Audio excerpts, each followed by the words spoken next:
तज जोग पावक देह हरिपद लीन भाई जहां नहीं फिरे। उस 10वें द्वार में प्रवेश करके जो अपने अंदर की योगाग्नि जो अंतर ज्योति और अंतर्नाद के रूप में है प्राप्त किया और अपने देह का त्याग किया, कहते हैं वह पुनः इस संसार में नहीं आएगा। परमाराध्य गुरु महाराज कहते हैं सार शब्द ध्वनि संग सुरत हो अकह में लीनी, अध्वनि अशब्द अनाम परम पद गति की भीनी, द्वंद द्वैत सो रहित सो प्रभु पद पाई के, अरे हारे में ही सूरत न लौटई बहुरी न जन्मई आई के। माता सबरी इसी जोगाग्नि में अपने देह का त्याग की जिससे वह इस पुण्य संसार में नहीं आई। गोरखनाथ कहते हैं उसी योगाग्नि में देह त्यागो। भगवान कृष्ण कहते हैं उसी रास्ते से निकलो। परमाराध्य कहते हैं इसी सूरत, अपनी सूरत को इसी शब्द में संलग्न करके अपने देह का त्याग करोगे तो फिर नहीं आओगे। माता सबरी को वह गति प्राप्त हुई जिसके लिए भगवान राम ने कहा योगी वृंद दुर्लभ गति जोई तो को आज सुलभ भई सोई। योगियों की दुर्लभ गति यही है, यही है दुर्लभ गति कि पुनः इस जन्म मरण चक्र में नहीं आते हैं। सर्व परिपूर्ण तुरीयातीत ब्रह्म भूतो योगी भवती, जो अपने अंदर में चेतना का सिमटाव करते हैं गुरु की युक्ति से। अभी आपने सुना प्रथम भगति संतन कर संगा दूसरी रतिमम कथा प्रसंगा, और गुरुपद पंकज सेवा तीसरी भक्ति अमान। यही सच्चे संत सदगुरु का लक्षण और संतों सत्शास्त्रों में बताया गया है। जो हमको अपने अंदर के योगाग्नि की प्राप्ति की युक्ति बताए, मार्ग बताए, जो न बता सका कहते हैं वो गुरु किस बात का। जो अपने अंदर गुरु महाराज ने कहा एक नाम का जप, एक रूप का ध्यान, साधना की प्रारंभिक प्रक्रिया, ये आपको कहीं भी कोई बता देगा, लेकिन ईड़ा पिंगला ऊपर पहुंचे सुखमन पाठ उघारा भयाजी हरिरस पी मतवारा। ये हरिरस जो अंतर ज्योति अंतर्नाद के रूप में है, इस हरिरस को पीने का प्राप्त करने की जो युक्ति बता दे वह है ईड़ा पिंगला ऊपर पहुंचे। ईड़ा और पिंगला को किस तरह से सम करके सुषुम्ना में प्रवेश करके और 9 दर था के धावत रहा है, 10वें निज घर वासा पाए, 9 दरवाजे 9 दर फीके, 10वां रस अमृत चूजे।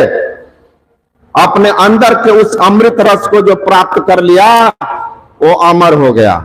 वही अमृत रस, हरि रस, योगाग्नि, वही है अंतर ज्योति अंतर्नाद। गुरु महाराज ने टीका में इसका वर्णन किया है। इसी को प्राप्त करना है, यही मूल भक्ति है और इसी की युक्ति संत सदगुरु बताते हैं। और जो न बता सके संत सदगुरु नहीं, तो हमारा कर्तव्य है कि हम पूरे और सच्चे संत सदगुरु की खोज करें। करी सत्संग गुरु खोज कर चुनिए गुरु सच्चा, अब बिना सदगुरु के सब ज्ञान पंथ कच्चा ही कच्चा। पूरे और सच्चे सदगुरु मिल जाएं। फ्रांसिस लिखते हैं, एक बहुत महान दार्शनिक हुए, उन्होंने लिखा है, उनके नाम पर बहुत सारे स्कूल दुनिया में चलते हैं, हमारे देश में भी है। उन्होंने लिखा है कि हम लोग जो इस धरती पर आए हैं ना, birth as human is a pilgrim, मनुष्य के रूप में इस धरती पर आप एक तीर्थ यात्री के रूप में आए हैं। आप एक तीर्थ यात्री के रूप में यहां पर भेजे गए हैं, लेकिन दुर्भाग्य की बात यह है कि हमको अपने न तीर्थ का पता है न उस तीर्थ तक जाने के रास्ते का पता है। हम जानते नहीं कौन से तीर्थ के यात्री हम बनाए गए ईश्वर के द्वारा मनुष्य शरीर में, और उस तीर्थ तक जाने का मार्ग क्या है। You have to search your destination, आपको अपना तीर्थ ढूंढना होगा, otherwise you will be in great loss. अन्यथा आप बहुत बड़ी हानि में जाएंगे। अब बहुत बड़ी हानि यही होगी कि मनुष्य शरीर आपका हाथ से चला जाएगा, आप 84 लाख योनि के चक्र में चले जाइएगा। तो क्या करें? कहते हैं कि खोजिए। हमारे पास मैप नहीं है कि जाना कहां पर है, वो कौन सा तीर्थ है। कहते हैं that is not less than the celestial abode of Lord.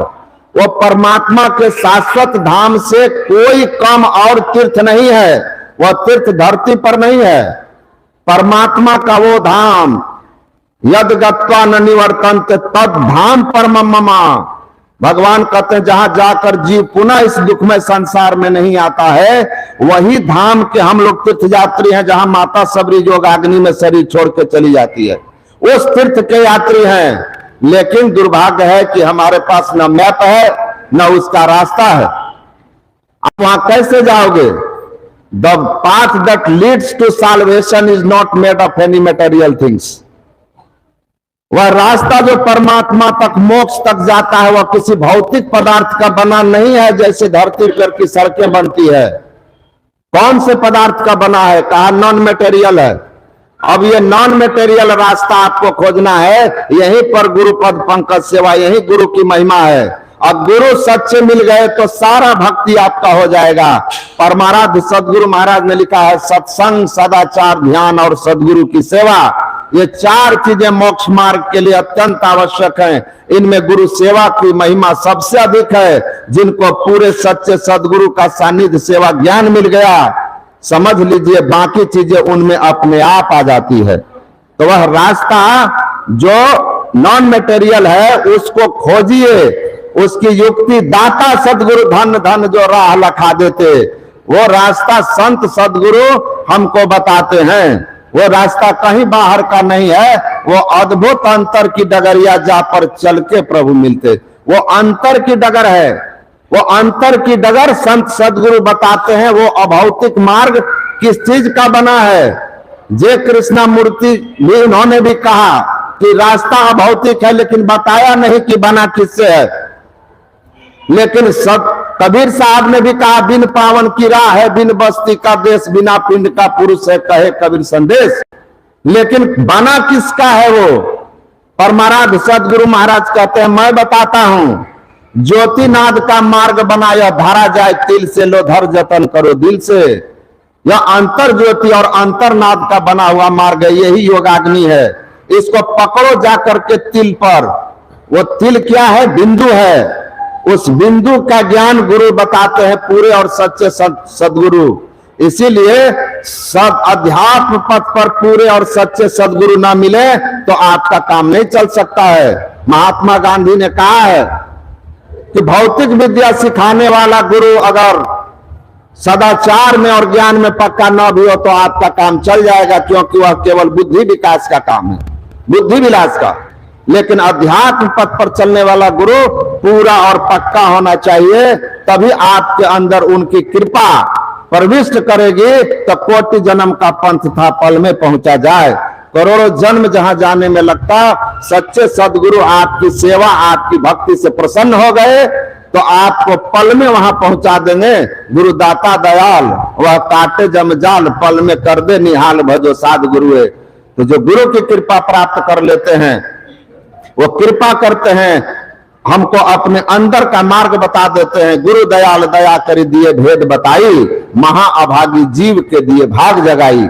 इस अंतर पथ का, इस योगाग्नि प्राप्ति का मार्ग जब हमको मिल जाता है, हमारा सौभाग्य जग जाता है। और उस पथ पर हम अगर लगन से चलते हैं तो अपने अंदर की योगाग्नि को भी प्रकट कर लेते हैं, जो आगे की भक्तियों में आप विस्तार से सुनिएगा। इसीलिए मूल है गुरु, सच्चे सदगुरु का मिलना। यह समझिए आधा यंग जीत लेने जैसा है। स्वामी विवेकानंद ने कहा किसी को पूरे और सच्चे सदगुरु मिल जाए तो समझो आधा मोक्ष की लड़ाई उसने जीत ली। आधी लड़ाई अब उसका केवल अपना प्रयत्न है। बोलिए श्री सदगुरु महाराज की जय।